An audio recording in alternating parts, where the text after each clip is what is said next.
Good afternoon, or good evening, or good morning to everyone. Mark Laurrie, your Niagara Falls City School District Superintendent. Appreciate our students from the OSC program under the direction of Mr. Rocco Strangio coming over to the office today to take this segment of updates for us. I want to, first of all, tell you that we are taping this on Friday, May the 16th, and next Friday, which would be the 23rd, there is no school for students. And then on the 26th, that Monday, we celebrate, honor, and recognize Memorial Day. Memorial Day is a time when we pause, and I would ask everybody to pause, to thank and think of those that have gone before us and served our country for the freedoms that we have and that we've lost. And it's a special day, along with many other days like Veterans Day. But please take a pause. Beautiful weather, time to be outside. Spend some time thinking about the reason that we have a day of celebration. Next week we continue a busy week of school. We're winding down throughout this school year. We're well into preparations for next year, but we've got a lot of time to get things done. And I wanted to begin today's segment talking about a timely policy issue. The policy issue that I'd like to begin with is the bell-to-bell cell phone ban in our schools coming up effective September 1st, but as a school district by August 1st, we have to have this on our website. This will be a major change to all schools, all 700 schools across the state. Many of the schools, and in our case, our schools have done a good job without a formal ban. However, next year we'll be moving to a much more strict and a bit more restrictive ban, as directed by the legislature and the governor, on smart devices. I frequently say cell phones, smart devices. That includes smart watches, and some of our students do have those smart watches that act in the same manner as a cell phone ban. I'd like to talk about process a little bit, and then where we're going to go and how we hope to get to where we need to be. Not how we hope, but we will get to where we need to be, because the ultimate date is August 1st. This policy has to be promulgated and placed on our website, and we're not going to just leave it there. We're going to do a couple more of these videos, a couple of other things. So the first thing that I want to tell you, and I'm reaching at my desk and I have it in my folder, is on May 28th, and I'll announce this on my frequent auto dialer calls, we have put together an 11-question survey that will be live on our website. We'll post it on a Remind, all manners that we can get feedback from the community, students and teachers about this smartphone, cell phone ban. It has 11 questions. It takes you no longer than 5 minutes to complete this. We want this information completed by as many people as possible, and that includes students, parents, and community members, but we want it for a couple of reasons. We want to hear and get a temperature for where you're feeling and where your concerns are, and where you stand on this issue. It is a law, so we do need to comply, but I want to get a real sense of the things that you're concerned about so that I can do, along with the staff, my best to explain, rationalize, help you to understand or feel more comfortable. I also want to start to take a baseline temperature, because I want to do this again in maybe 10 weeks into the school year, 20 weeks into the school year, and a year from now, to see if your attitudes, opinions, feelings have changed, if students' attitudes, opinions, and feelings have changed. And I also want to hear your ideas for how this best can be accomplished. There is some latitude in that. The latitude includes, do we purchase pouches? Do we purchase pouches pre-K to 12? Maybe just 7 to 12? Do we just allow some students to leave them in their lockers? There is a lot of work to be done on this policy, and the process will be initiated with a survey that will come out May 28th, 11 questions. You'll have 7 days to respond. You know how surveys are. If you're like me, if I don't do it right away, I tend not to do it. So we'll only keep it open until June 4th. We will collate the data. We'll get some feeling on it. Then I plan to be out in the community Simultaneously, we have our staff contacting other school districts to see what they've done, how they've done it, and what are some of the possible pitfalls, what are some of the strong points about it. That's going on. And I plan also to either have a live virtual town hall where I'll be sitting here, our team will be filming me, we'll be taking questions and I'll be answering them live.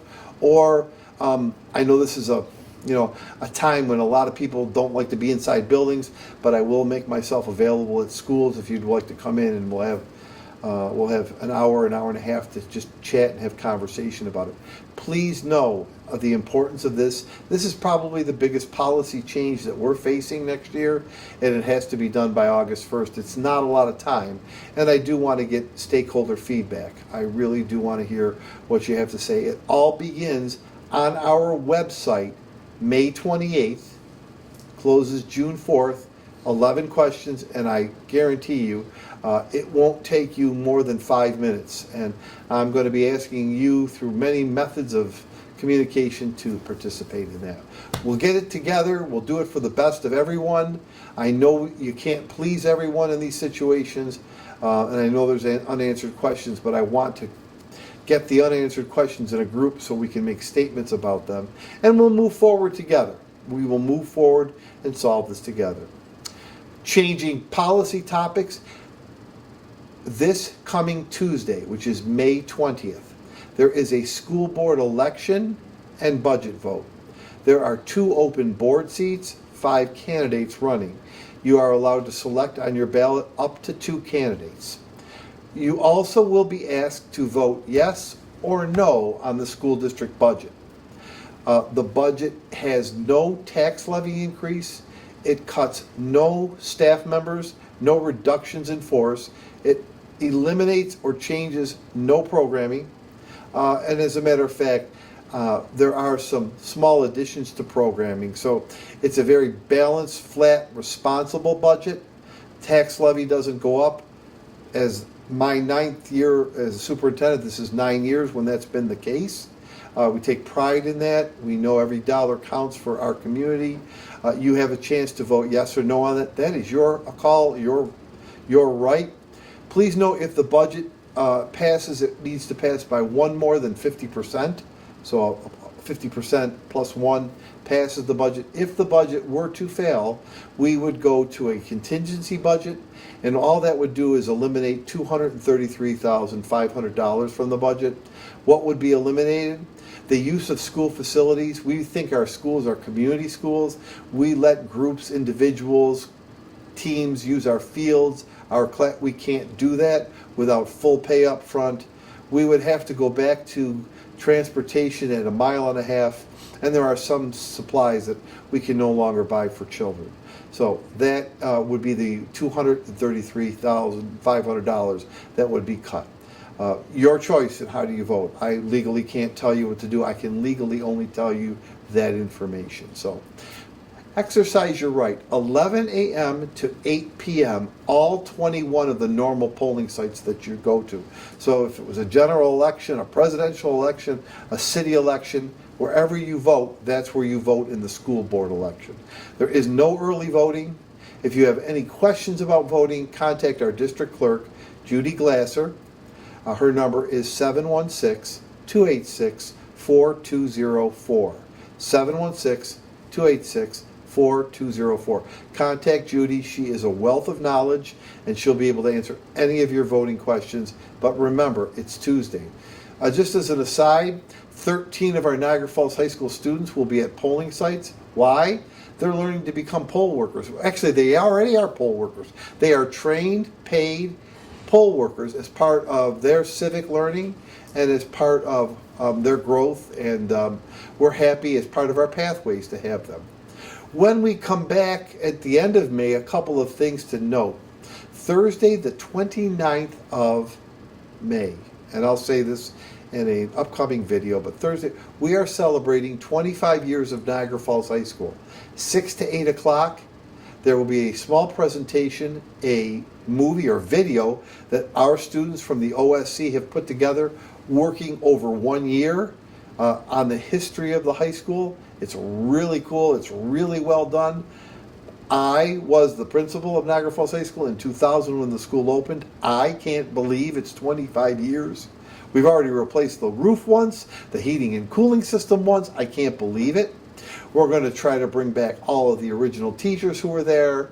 Hopefully some students will come by, administrators, and just have a couple of hours of celebration and reminiscence. Thursday, the 29th, come to the front of Niagara Falls High School. We're looking for a beautiful day and a big crowd. Also that week, I'm pleased to tell you that the Police Athletic League has a very special ceremony. They're students of excellence from across Niagara County.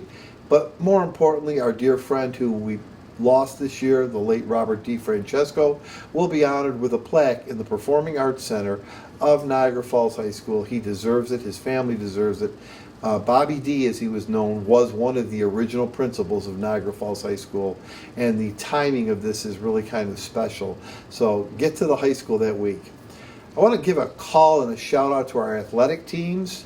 We're having a really great spring season.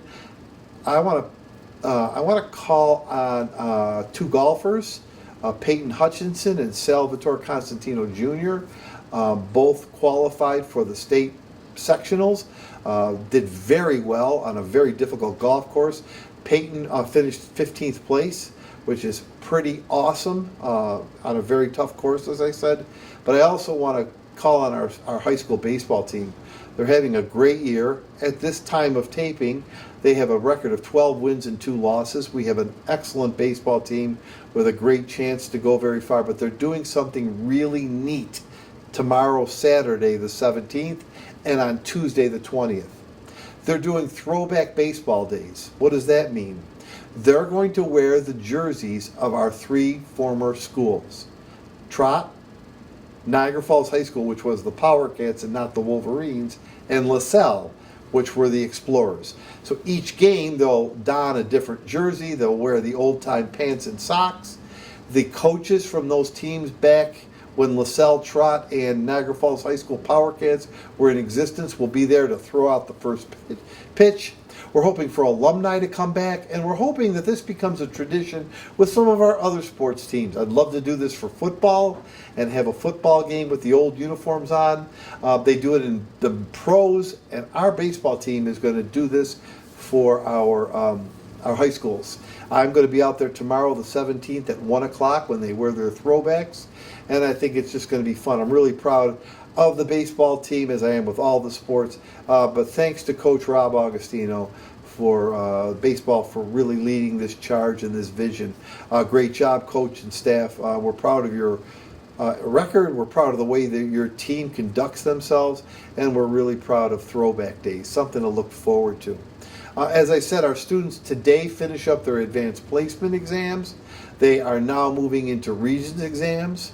Our middle school and elementary school students are just about wrapping up their ELA. That's done. The math test is done. The science test will be done soon. We're about academics. I need to tell you, elementary students and summer sports camp students, the applications are on our website. Please, please, please get to our website if you'd like to be in our elementary 3-week enrichment course. Sign up now. Same with our summer sports camp. Pre-K, 3 and 4. Also, if you have a 3-year-old, a 4-year-old, a 1 or 2-year-old for Head Start, sign them up now. On Fridays I look and the seats are filling up fast for our youngest students.